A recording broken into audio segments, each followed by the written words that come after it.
The curriculum blends content and experiences, while educational theory offers learning frameworks. Educational goals encompass personal, social, academic development, critical thinking, societal responsibility, values, and post school life preparation. However, seeing the curriculum merely as subjects on a timetable is limiting, and broader prospects are promoted. Ignoring educational theory can lead to rigid teaching methods, Aubrey and Riley 2016. Understanding the history of education is crucial, Bartlett and Burton 2016. This poster will navigate and investigate curriculum changes since 1988 and their effects on schools. The 1988 Education Reform Act contradicts theories of learning.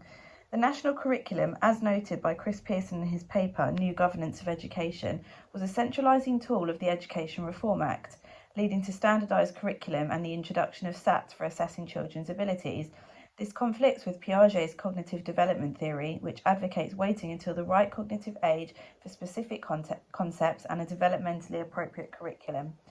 The Act also introduced competitive league tables, pressuring schools and students to excel, potentially distorting educational values, aligning with Piaget's theory that excessive focus on assessments can divert from educational principles. Moving on to SATs, which was introduced in 1990, which contradicts theories of learning. Piaget's theory contradicts testing and assessing, emphasising that failing a task doesn't make a child a failure, whereas failing a SATs exam can significantly affect their learning and outcomes. Vygotsky's theory underscores the importance of social interaction and collaboration in learning, emphasising that learning is a social activity with relationships with more knowledgeable individuals. SATs don't consider the student's zone of proximal development, limiting their potential and individual learning needs. SATs prioritises specific outcomes and prescribe test-taking methods, aligning more with the behaviourist theory than the constructivism. They were introduced during Margaret Thatcher's Conservative government, which promoted discipline, traditional assessments, core subjects, school uniform, and school competition through league tables. Bartlett and Burton, 2016, page 149. Adapted from Charlotte 2003 and Bates et al. 2011.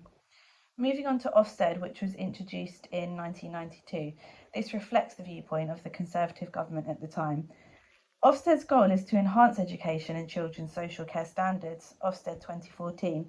One of their 2022-2027 priorities is to raise standards, reflecting a Conservative government's preference for traditional assessment, league tables, accountability and discipline in education.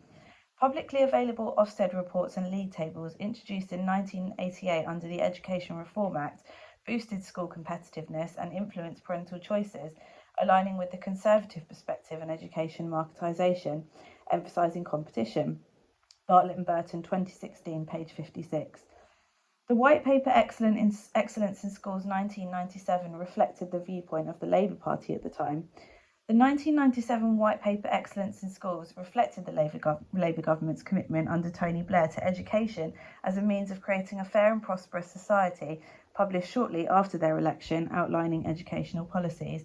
One of Labour's policies aimed to reduce class sizes below 30 for 5, 6 and 7-year-olds, allowing teachers to provide a more individualised approach, fostering positive changes in the classroom.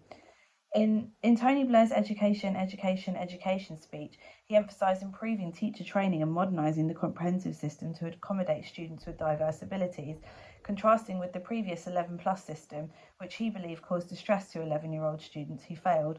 Huntley Film Archives, 2014. Every Child Matters 2003 links to Maslow's hierarchy of needs. Maslow's hierarchy of needs shows the 5 stages of human development, McLeod 2023, which is reflective of the key outcomes that Every Child Matters outlined: being healthy, staying safe, enjoying and achieving, making a positive contribution, and economic well-being. Maslow explains that each stage of his theory cannot be progressed to unless the lower levels have been fulfilled. Sprouts 2017. We can only progress if we eat, drink, breathe and sleep enough, feel part of a group and feel safe, and then we can progress to level 5, self-actualization. This links directly to Every Child Matters Act and its key outcomes, that basic human needs need to be met in order to progress and thrive. The 2014 national curriculum reflects the behaviourist theory. Behaviourism's step-by-step learning is evident in the curriculum. David Cameron supported the national curriculum as part of an economic plan for children's future success, Prime Minister's Office, 10 Downing Street, 2014, indicating his government backing for the structured curriculum. Pavlov and Watson's classical conditioning aligns with the national curriculum, setting clear learning objectives and measurable outcomes. Assessments in the national curriculum serve as behaviourist reinforcement, motivating students to achieve their goals. John Locke's argument about education aiming at virtue and guiding reason aligns with the structured nature of the national curriculum and the perspective of David Cameron's government, emphasising standardised achievement for the country's future rather than individual passions. To conclude, education, a concept rooted in history and politics, Marples 2012, is influenced by educational theory, politics, and policies impacting schools. While political recommendations vary, the national curriculum remains largely unchanged since 1988. Involving educators in decision making may align policies better with schools. Theoretical perspectives prioritise individual needs, whereas policy often favours uniformity.